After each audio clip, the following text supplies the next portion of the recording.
Assistant Professor, Department of Mechanical Engineering. Today we are going to learn bending stresses in beams. At the end of the session, student will be able to explain the theory of simple or pure bending and list the assumptions underlying bending theory. As we know, when a particular beam is subjected to shear force and bending moment, the shear force and bending moment will change from point to point along the length of the beam, and hence the beam will undergo the deformation. But the material of the beam will offer the resistance to this particular deformation. So, the resistance offered by the material of the body against the deformation due to the bending moment, these stresses are known as bending stresses. So, the bending stresses are set up in the beam only due to the bending moment. And now we will discuss the theory of pure bending. So, as shown in the figure, consider a beam which is supported at A and B, whose span is L, and on both sides of the support there is a overhang portion AC and BD. At point C and at point D there is a point load W acting in the downward direction. So, if you draw the shear force diagram and bending moment diagram for this particular type of loading, then you will come to know that at point C the shear force will suddenly drop from 0 to W. Between A and C there is no load, so shear force will remain constant, and at A the shear force will again increases to 0. Between point A to B the shear force value will remain 0, and hence it is on the baseline.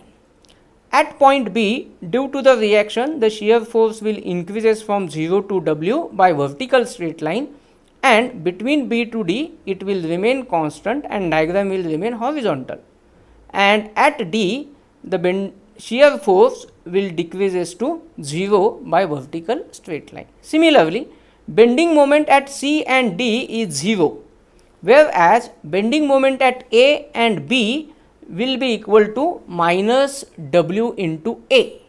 So, bending moment diagram will decreases from 0 to WA, and bending moment at D is 0 and it goes on decreasing to minus WA.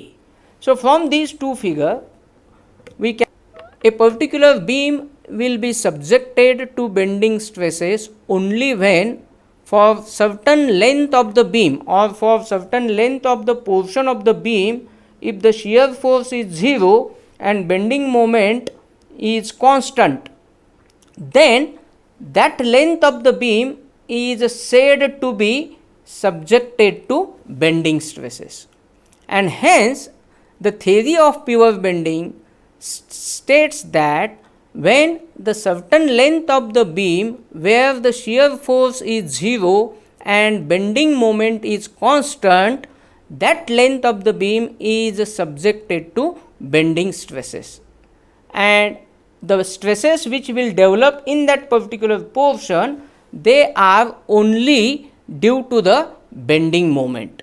So, for bending stresses to be set up in the beam, the bending moment is responsible.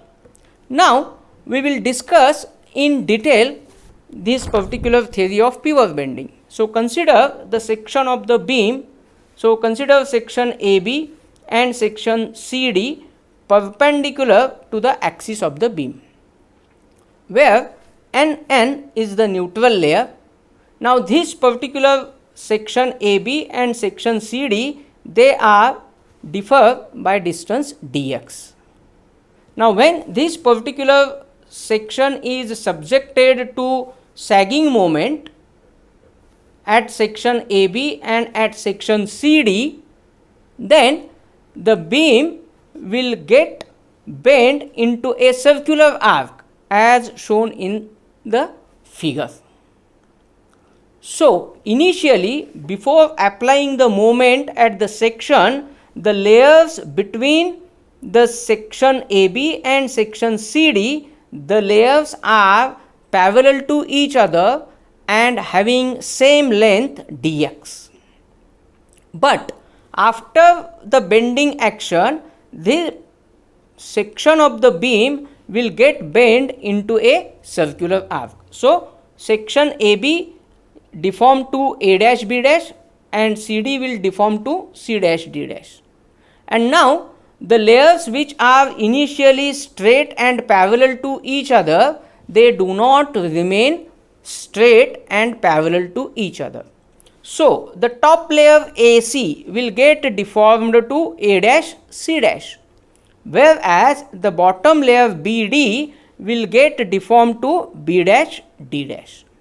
So, maximum shortening in the length is experienced by the top layer, whereas maximum elongation is experienced by the bottom layer.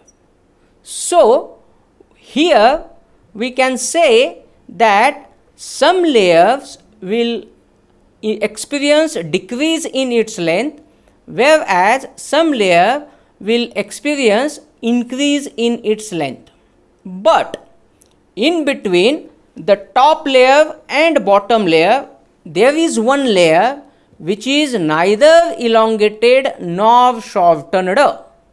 That particular layer is known as neutral layer or neutral surface, or it is also known as neutral axis, and that is represented by n dash n dash. So, in between that top and bottom layer, there will be one layer which is neither elongated nor shortened, that is neutral axis or neutral surface. So, as the top layer experiences maximum shortening its length, then that maximum compressive stress will be set up at the topmost layer or at the top layer, whereas maximum elongation that take place at the bottom layer. So, maximum tensile stress will occur at the bottom layer. Now, when we proceed from the top layer to the neutral axis, the decrease in the length of each layer goes on decreasing, and hence the compressive stress will go on decreasing from the top layer to the neutral axis.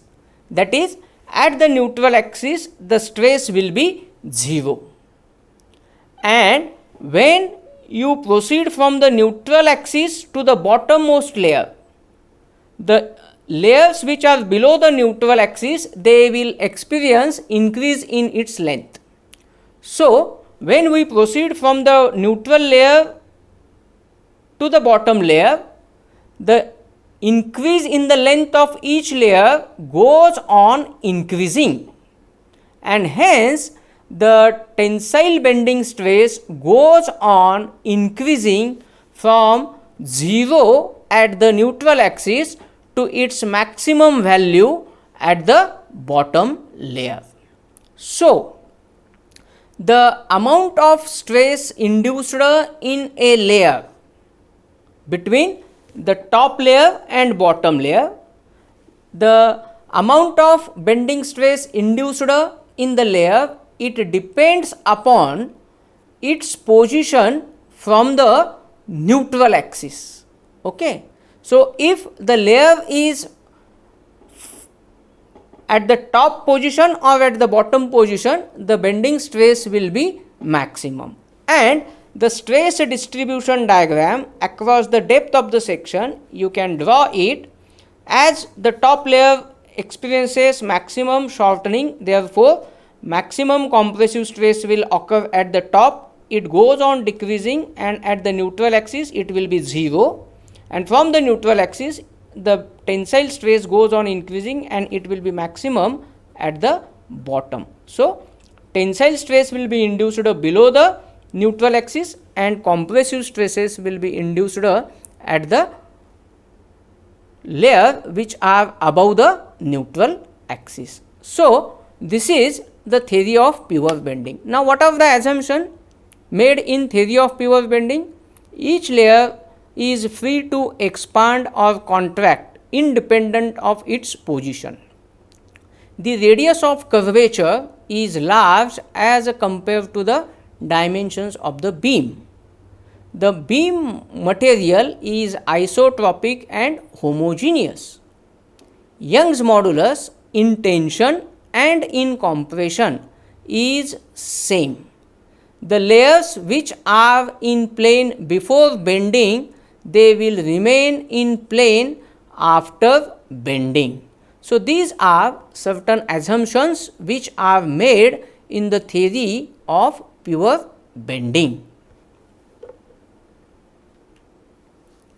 References: the book which is used, Strength of Materials by R.K. Bansal, and second, Strength of Material by S.S. Bhavikatti. Thank you.